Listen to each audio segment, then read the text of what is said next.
Iya pak, sebentar, jawabku setengah berteriak. Aku pun bergegas ke ruang tamu dan membuka pintu. Ternyata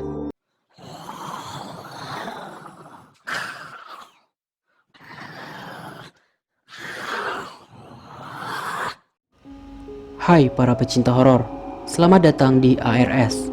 Sebelum jauh melangkah, jangan lupa tekan tombol subscribe, bagikan cerita ini ke teman-temanmu untuk mendengarkan cerita berikut. Dalam hitungan 3, kamu masuk ke dalam cerita.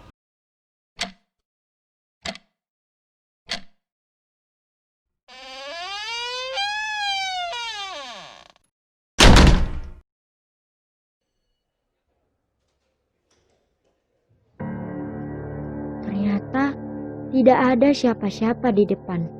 Kosong. Hanya ada cahaya lampu 5 watt di teras depan dengan hewan-hewan kecil yang berterbangan memutarinya.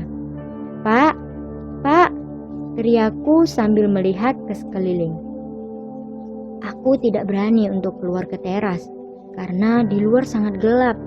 Samping kanan dan kiri rumahku pun hanya ada kebun singkong. Tiba-tiba pundaku ditepuk dari belakang. Lagi ngapain, Duk? Tanya bapak. Loh, Pak, Bapak sudah di rumah? Sejak kapan? Tanyaku dengan ekspresi panik dan takut. Lah, Bapak sudah pulang dari jam 11 tadi, Nak. Kamu ini ngapain di depan pintu jam 2 malam? Nyariin apa?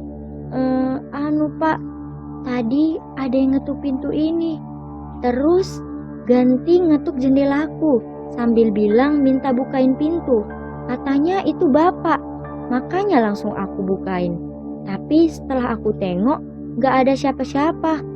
Bapak tersenyum simpul, lalu menutup pintu dan merangkul aku sambil memapah agar aku kembali ke kamar. Sudah, paling kamu hanya mimpi, tapi kamu berasa seperti beneran. Tubuhmu loh agak panas, demam, kata bapak menenangkan sambil menempelkan telapak tangannya di keningku. Dengan berat hati dan pikiran yang penuh tanda tanya, aku kembali membaringkan tubuhku di kasur.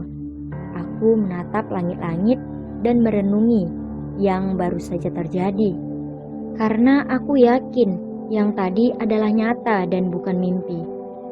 Aku semakin membenamkan kepalaku di bantal, berharap bisa segera kembali tertidur. Namun nyatanya nihil. 1 jam kemudian aku masih belum bisa tertidur. Pukul 3. Tiba-tiba aku mendengar ada teriakan minta tolong dari seorang laki-laki. Aku sangat terkejut dan bingung. Aku langsung beranjak menjadi posisi terduduk di kasurku. Tolong, tolong, tolong, teriak laki-laki tersebut. Teriakannya terulang sampai 3 kali, sampai akhirnya berhenti. Kembali hening. Aku benar-benar sangat pusing. Kepalaku terasa sangat berat. Aku kembali berbaring. Tatapanku berkunang-kunang dan dunia terasa berputar. Belum sampai aku merasa lega, aku kembali dikejutkan dengan suara burung gagak dari arah pemakaman. Karena rumahku dan area makam sama-sama di wilayah yang menanjak dan di tengahnya ada turunan dan dataran. Jadi suara dari makam, terutama suara burung, terdengar sangat jelas, bahkan menggema. Aku mencoba mencubit-cubit bagian tubuhku untuk memastikan ini mimpi atau kenyataan.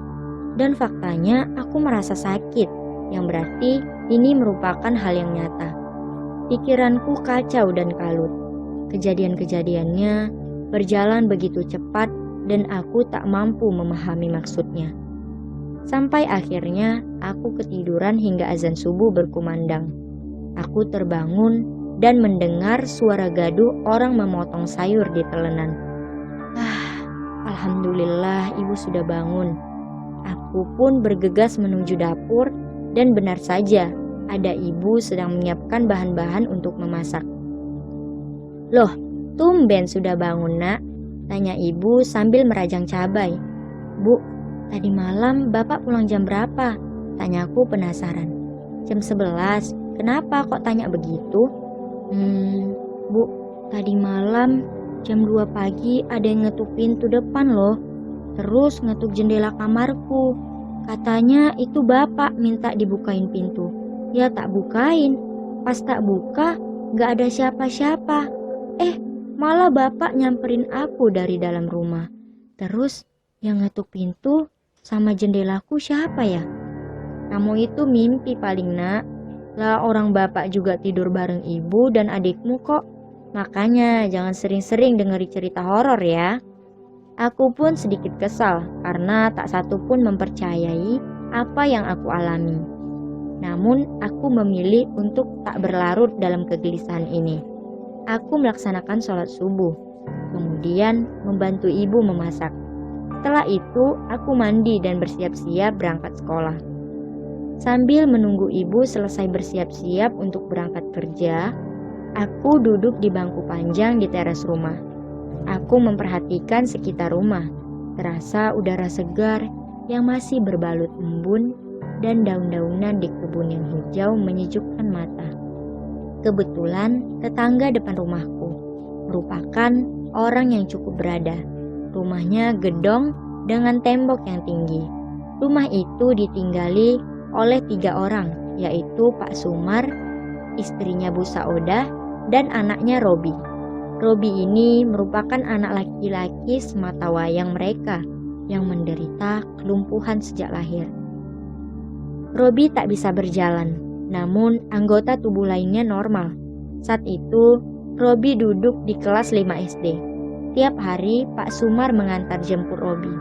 Robi pun satu sekolah denganku. Ketika aku sedang duduk di teras, aku melihat Pak Sumar sedang membopong Robi untuk dinaikkan di sepeda motor untuk berangkat sekolah. Pak Sumar pun sempat menyapaku. "Hei enggak, kok belum berangkat?" sapa Pak Sumar dari seberang jalan rumahku.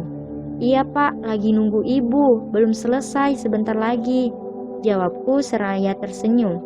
Pak Sumar terlihat menyalakan motornya. Terlihat Robi melempar senyum kepadaku. "Ya sudah, Mas Robi duluan ya enggak?" sahut Pak Sumar sembari berlalu mengendarai motornya. "Iya Pak, hati-hati," jawabku singkat. Aku mengecek ke dalam rumah. "Bu, kok lama banget sih? Aku keburu telat nanti," teriakku sambil membuka gorden kamar ibu. Terlihat ibu sedang merapikan bantal dan guling adikku yang sedang tertidur. Iya, sebentar. Takutnya adikmu jatuh. Soalnya Makja belum datang-datang. Udah, ayo berangkat." Ibu keluar dari kamar dan menuju ke belakang rumah, menghampiri bapak yang sedang memotong rumput. Karena hari ini bapak shift siang, jadi belum berangkat kerja. "Pak, titip langit ya. Itu lagi tidur. Soalnya Makja belum datang. Paling sebentar lagi datang," pinta ibu kepada bapak sambil mencium tangan bapak. Aku pun turut berpamitan dengan bapak. Sampai di sekolah, aku melewati ruang kelas Mas Robi. Karena setelah gerbang masuk merupakan deretan ruang kelas 4 sampai kelas 6. Aku tak sengaja melihat Mas Robi sedang duduk termenung di bangkunya. Dia kurang ceria, tak seperti biasanya. Aku berlalu bergegas menuju ruang kelasku. Karena 5 menit lagi bel masuk akan berbunyi. Jam pelajaran telah usai. Aku pun pulang bersama teman-temanku. Aku kembali melewati ruang kelas Mas Robi. Kulihat dia masih duduk di bangkunya, yang berarti Pak Sumar belum datang menjemputnya. Tumben, padahal biasanya Pak Sumar tak pernah telat menjemput Mas Robi, walau semenit pun. Aku pun berhenti sejenak di pintu ruang kelasnya. "Mas, belum dijemput?" tanyaku dengan nada sedikit keras. "Belum ga, tumben bapak belum sampai. Kamu udah mau pulang?" "Iya mas." "Ya sudah, paling sebentar lagi Pak Sumar sampai. Aku duluan ya mas, sudah ditunggu sama teman-teman," sahutku sambil berlalu. "Iya, hati-hati enggak." Aku pun berjalan menyusuri area persawahan bersama teman-temanku, sambil bercanda dan sesekali bernyanyi riang. Sampai di pemakaman Mundu, aku melihat segerombol bapak-bapak berada di salah satu sudut pemakaman sedang menggali tanah. Siapa yang meninggal? batinku. Karena aku tahu jika aku bertanya kepada teman-temanku pun pasti tidak ada yang tahu. Kami memilih tidak mencari tahu lebih jauh dan tetap melanjutkan perjalanan menuju rumah. Saat aku sudah hampir sampai di rumah, aku melihat bendera putih di halaman Pak Sumar. Di sana telah ramai orang mengenakan pakaian serba hitam. Aku pun berlari menuju rumah dan langsung mencari Makjah.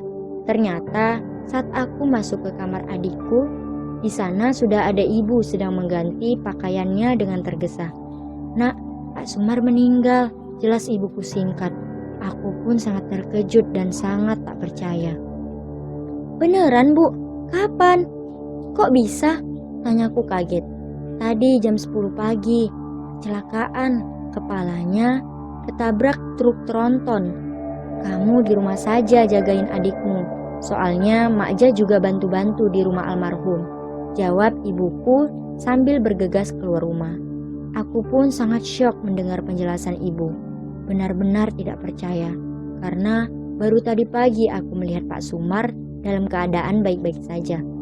Lalu aku justru terfikirkan Mas Robi yang masih ada di sekolah. Apakah sudah ada yang menjemput atau belum? Aku buru-buru ke teras rumah. Ternyata kulihat Mas Robi sudah ada di depan rumahnya. Ia menangis begitu kencang. Aku pun merasa lega karena Mas Robi sudah dijemput. Aku kembali ke kamar adikku. Aku berusaha menidurkannya, tapi sepertinya adikku baru saja bangun tidur. Akhirnya, mau tidak mau aku harus menjaganya dan tidak bisa meninggalkannya.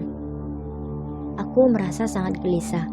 Walaupun aku berada di kamar belakang, aku tetap bisa mendengar suara riuh di rumah Pak Sumar. Sebenarnya, aku sangat ingin datang ke rumahnya dan melihat langsung keadaannya untuk terakhir kalinya. Namun sialnya aku harus menjaga adikku, Langit. Sejam kemudian, Makjah datang dan langsung melihat keadaan adikku. Tiba-tiba dia menuju ke dapur beberapa saat, lalu kembali ke kamar dengan membawa bawang putih dan kunyit. Makjah memasang di baju adikku dengan menggunakan peniti. Kalau di desaku, katanya jika sedang ada orang meninggal, bayi dan anak kecil harus dipagari menggunakan bawang putih dan kunyit agar tidak terjadi sesuatu yang tidak diinginkan. Karena bayi dan anak kecil masih sangat lemah dan rentan. "Mak, sudah mau dimakamkan ya?" tanyaku penasaran. "Belum, baru selesai dimandikan. Lagi dikafani, terus disolati. Baru setelah itu dimakamkan," jawab Makjah sambil menimang Langit. "Mak, aku ke sana sebentar ya. Aku pengen lihat," pintaku kepada Makjah. "Ya sudah, gak apa-apa. Tapi jangan lama-lama, gak baik buat anak kecil." Aku pun bergegas menuju rumah Pak Sumar. Aku melihat ibu ada di ruang tamu, di mana di sana ada Pak Sumar berbaring dan sudah terbungkus kain kafan. Namun di bagian kepala dan wajah belum diikat. Aku masih bisa melihat wajah Pak Sumar untuk terakhir kalinya. Wajahnya sudah setengah hancur dan hampir tidak dapat dikenali. Ibu yang melihatku pun menarikku agar tidak terlalu dekat dengan jenazah Pak Sumar. Tak berapa lama, Pak Sumar pun disolatkan. Aku melihat Bu Sauda dan Mas Robi masih menangis sesenggukan. Setelah selesai disolatkan, jenazah Pak Sumar dibawa ke pemakaman Mundu untuk dikebumikan. Aku dan ibu tidak ikut ke pemakaman. Ibu mengajakku pulang ke rumah. Sebelum pulang, tak lupa ibu mencoba sedikit menghibur Bu Sauda dan Mas Robi untuk tetap sabar dan tabah. Sesampainya di rumah, aku pun langsung bertanya kepada ibu, "Bu, kejadiannya gimana? Kok bisa kecelakaan ketabrak truk tronton?"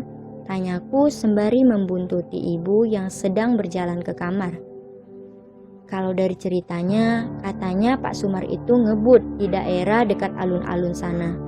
Ngebut menyalip truk. Ternyata di depan truk ada lubang besar. Terus Pak Sumar menghindar dari lubang tersebut. Terus bagian belakang motornya kesenggol lampu depan truk. jadi oleng. Terus tubuhnya masuk ke bawah truk. Ya truknya kan gak siap, dia juga gak bisa ngerem mendadak, jelas ibu. Mak Jah pun tampak turut memperhatikan penjelasan ibu dengan seksama. Ya Allah Bu, padahal baru tadi pagi aku melihat Pak Sumar sumringah. Sempat ngobrol juga pas tadi mau nganterin Mas Robi. Terangku kepada ibu, ya begitulah nak, kita tidak tahu kapan kematian menghampiri. Makanya tetap siapkan bekal buat bekal mati, buat bekal di akhirat. Jawab ibu sambil mengelus kepalaku. Pantesan saja Bu, dari kemarin burung kedasinya bunyi-bunyi terus di pohon pete sebelah barat rumah, kataku seraya menunjuk ke arah jendela. Ya kata orang tua sih itu pertanda akan ada orang yang meninggal. Tapi semua itu ya balik lagi ke takdirnya Allah. Kita nggak bisa mendahului takdir.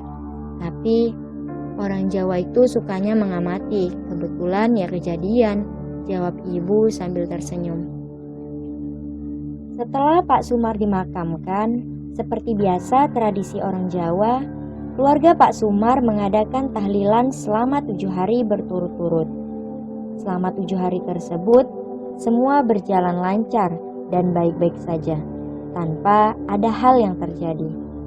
Setelah 7 hari berlalu, kejadian di luar nalar mulai dirasakan oleh beberapa warga di sekitar rumahku, termasuk aku sendiri pun mengalaminya.